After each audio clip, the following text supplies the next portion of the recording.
All right, we're back. So we got UFC Fight Night back at the Apex with zero crowd. But I will tell you one thing, this main event is a lot better than the last two main events. The last two main events were so boring. I literally fell asleep during both of those last main events. They were pretty brutal. Not going to lie, but this one is, I can tell you right now, I have a feeling this one's going to end in finish. Before we start, if you guys need a place to bet, BetUS, promo code Iceman, new bonus. Your first initial 3 deposits, you're getting 125% deposit bonus, and that's going to be perfect leading up into UFC 300. And just before I start this, I don't know if you guys seen that horrible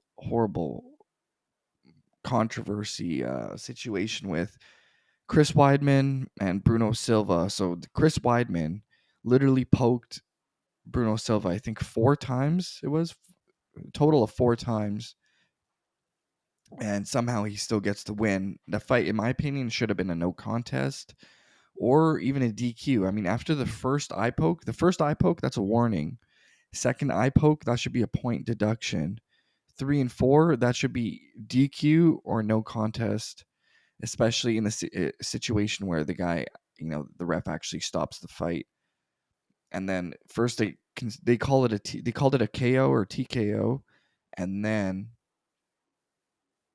it was switched into a decision victory, which makes no sense. It just shows you these guys don't even know what's going on. There's some situation where they wanted really Chris Weidman to win.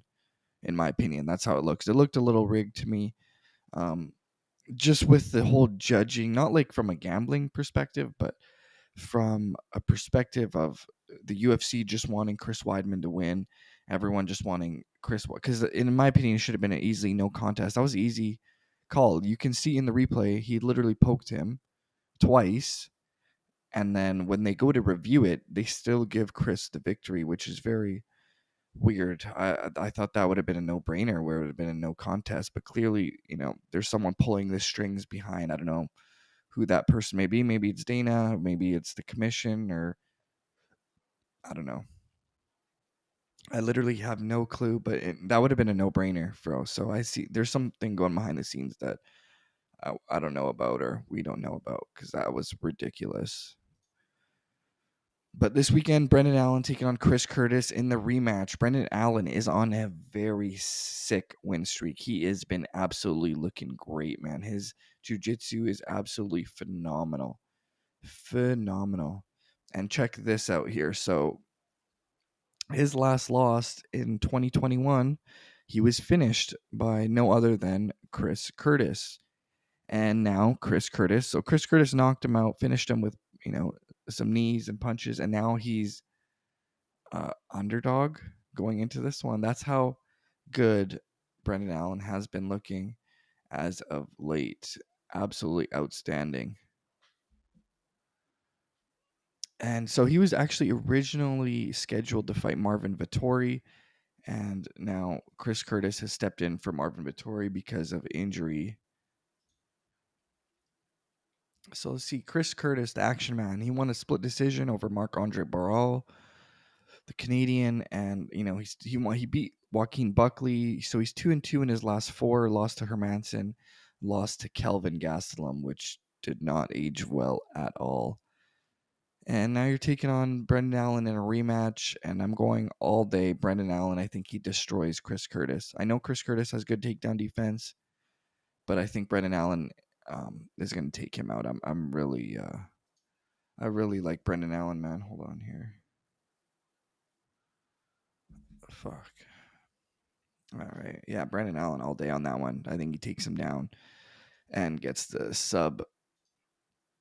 And now we got Alex Hernandez taking on Damon Jackson. So Alexander Hernandez, I'm not going to lie, has not been looking very good. Lost 3 in his last 4. Did beat Jim Miller, who is like 40 years old now. And now he's taking on Damon Jackson, who's a huge underdog. And he also is coming off 2 straight losses. But, before that, he beat Pat Sabatini, which was pretty impressive, not going to lie. I'm sort of leaning. I'm not gonna lie. I sort of think Damon Jackson might win this one. Yeah, this one it really could go either way. I might actually sort of lean towards Damon Jackson just because Alex Hernandez has not been looking good, very good lately. So yeah, I'll lean towards. But he's a huge underdog. Geez, plus one's almost a 2-1. Yeah, that one's interesting. Next, Chepe Mariscal taking on Morgan Cherier, I believe. I don't even know how to pronounce that. So Chepe Mariscal, he's been looking very good. He's on a nice little win streak, 5 fights in a row. It's his third fight in the UFC, but his last fight, it was a weird situation where the guy lost. It was a verbal tap out from an arm injury, I believe. So a little weird situation. So this one is his third fight in the UFC, and he's taken on a guy who's on a little 4-fight win streak himself in Morgan, and it's his first or second fight in the UFC. His first fight had a good performance. I'll go with Morgan on this one. I think he gets it done. But look at his record. 19-9. Not a great record. Not a great record at all. Ignacio Bahamondes. He is the real deal. I like. I know he lost to Ludovit Klein and John Makdessi, who's, you know, who knows how old now, doing the damn thing for a long time. But Christos Giagos is a huge step down in competition, and I think he's got one win in his last 3 or 4 fights. Yeah, 4 fights, but he has been fighting killers. Like, he got destroyed by Arman Sarukian. No shame losing to Sarukian. That guy's probably number 1 or 2 in that lightweight division. Lost to Moises. Okay. Then his next fight, he comes in, destroys Ricky Glenn, and then loses to Daniel Azelhuber. Now he's taking on Ignacio Bahamondes. I think even though Bahamondes is one and lost his last fight, I think he gets this one done, and he's a huge favorite, minus 370. Look at the height advantage, 6'3", 5'10", for that weight class, for that lightweight weight class. The 6'3" is very tall, and look at the significant strikes landed per minute, 6.97. The guy to look out for. There's a few guys to look for in this card, Brendan Allen being one of them. Second one I would say is Vadim Walker, 11-0. He's a Brazilian dude, but he trains in Russia. Trains, and I believe he lives and fights out of Russia. 6'6", huge heavyweight. First fight in the UFC, and he's been looking great on the regional scene. Taking on Lucas the Bull Breshki, and that guy's been coming off 3 straight losses. So they're using him as a stepping stone for most of these up and comers, and I think Vadim Walker is absolutely going to destroy him. So tune in for that finish, because that one's going to be quick. Trevor Peak taking on Charlie Campbell. He lost to Chepe Mariscal, so who's fighting in the in the third fight on the main card. Yeah, this guy's decent. He's 9-1, decent. He lost to Chepe, okay. But other than that, he's got wins over guys that no one really knows. His last fight he won over Muhammad Yahya. Haven't even really seen too much of Muhammad Yahya. Now he's taking on, Charlie Campbell. He's on a little win streak. I'll go with Charlie Campbell. Like this one is 6 foot tall. Trevor Peak 5'9". Significant strikes landed per minute 11. That is huge. That's a lot of significant strikes landed per minute. Even Trevor Peak's 5. I mean, Charlie Campbell's put out huge output. And this one here, Court McGee doing the damn thing still, taking on Alex Morono. So Alex Morono coming off a loss to Joaquin Buckley, who just fought last weekend, and looked very actually great and beat Vicente Luque. Vicente Luque, I've been telling you guys, he is not looking good lately. I think one more loss, he's going to get cut by the UFC for sure. So Alex Morono, he's got one win in his last 3 fights. He lost to Santiago Ponzinibbio, and he lost to Joaquin Buckley. Beat Tim the Dirty Bird Means, and now he's taking on Court the Crusher McGee.